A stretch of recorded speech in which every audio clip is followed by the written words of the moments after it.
It is a real privilege to come to this place called Parliament. We want this place to represent all New Zealanders. Parties come representing their different constituencies, but it's important when you come here and the taxpayers funding it that you actually behave within some rules.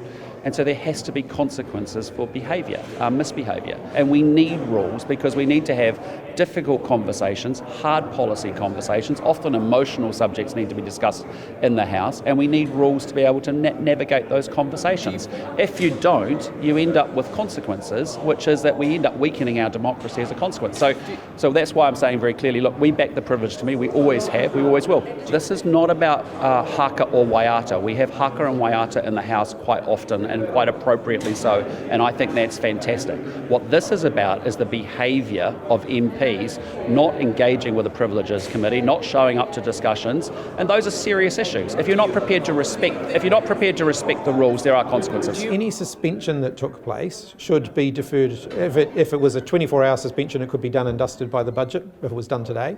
If it was anything that would interfere in their ability to participate in the budget debate, then it should be deferred until after the budget.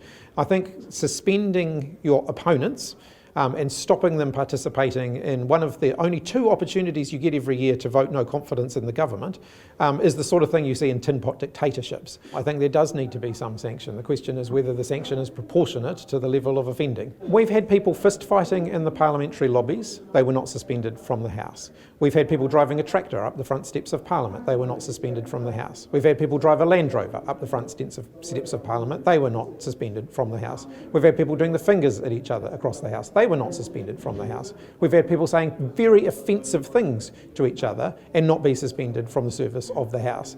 I think the threshold for suspending someone for 3 weeks has to be pretty damn high.